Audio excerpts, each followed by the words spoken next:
Okay, we've all seen the story of little Finn, and there's a big campaign on at the moment to try and find Finn a match. I've found Finn's mum, Carole. We're at Alder Children's Hospital. Finn's been in and out this week, hasn't he? Tell us the story first of all. He's always been really healthy, active. He had a bit of a winter virus, and he came into Alder High with a really heavy nosebleed. That was the first sign of anything being wrong. We were told they thought he had leukemia, but then tests revealed that there was no leukemic cells, and we were told to go home and get on with our lives. But then a couple of weeks later we had kind of more bad news, and they found this rarer condition called myelodysplastic, which is bone marrow failure. So it was worse again than the leukemia that we'd first feared, because there's no treatment other than a transplant, no cure rather than a transplant. So he's had some chemotherapy recently to get things under control while we await a match and conditioning for transplant at Manchester Children's Hospital. So this campaign is on, and it's really important. We've all read about it, we've all seen it. Yeah. What exactly is it that we need? Because people have been getting swabbed, and it's to find this bone marrow match. Yeah. Why is it so rare? The condition itself is rare. There's lots of other people who would need transplants, children and adults, for different conditions, so for leukemias, bone marrow failures and other conditions. The reason we started this campaign was because we thought that either myself, his dad, or one of his brother and sister would be a match. And when we found out that we weren't, we immediately contacted the charity to ask if they could run a campaign and they could test. Initially just kind of local community and friends and family who'd asked could they be tested, but it just kind of snowballed, and the whole city have got behind us, and then nationally, local businesses, and there's an event in London on Monday. So we're just hoping for a match for Finn, but more than that any of the extra people on the register will help all those other people who need. The good thing you've done is you've raised so much awareness. A lot of people didn't realise that this was such a big problem, and not just for yourself, as you say, but for a lot of other families, a lot of other children. You have raised awareness. Tell us how Finn's doing. I've just been playing basketball with him on his bed. He's brilliant at basketball. How's he doing? He's a funny little lad. He's good. He needs blood today because part of his condition, part of the chemotherapy effects mean that he needs transfusions regularly now. So we've been in having his blood tested today and for his regular IV meds.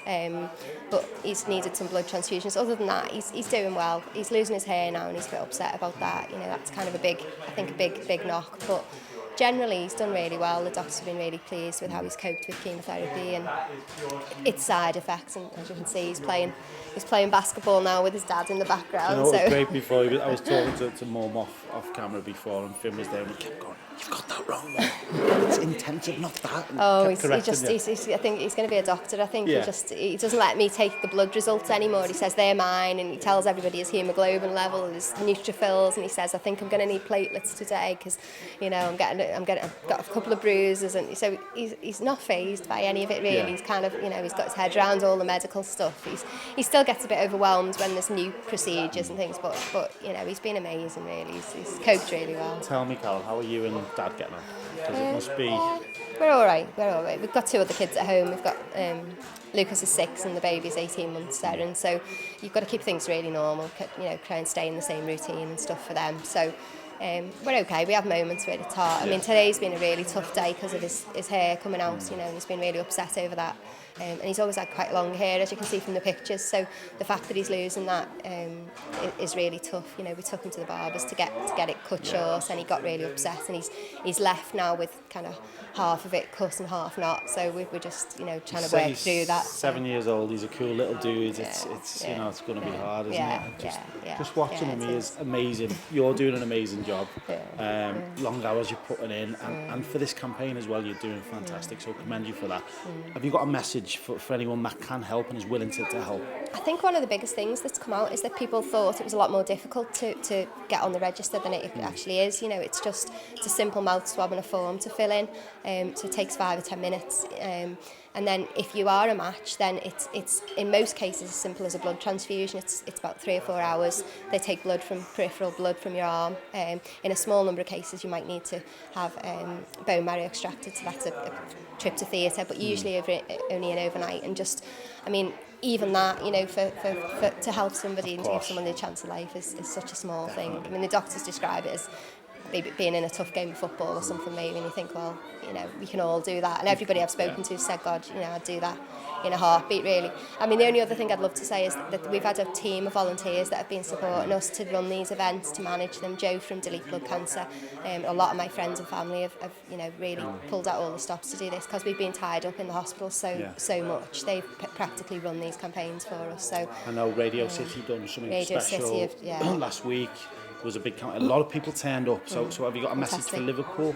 Just Liverpool have been amazing. I mean, the whole city. I posted a photograph the other night on my Facebook page just to say, you know, the city they took it on themselves, really. I didn't, you know, I promoted the campaign, but then people have taken it on, and, you know, friends, family, local community have gone into their own businesses and their own companies and asked, can we run an event here, can we run here? You know, and there's so many companies who've done that. You know, Radio City have gotten behind us, Everton Football Club have got behind us. I mean, I couldn't mention them all. I hope I don't miss anybody else. Problem, Everybody's done. Problem. And Alder as well, you're in a perfect place. The staff here are brilliant, aren't they? It's a great place. Yeah, it's amazing. Staff and consultants, you know, we're so lucky to live so close to such a, you know, world class hospital. So yeah. Well, listen, good luck.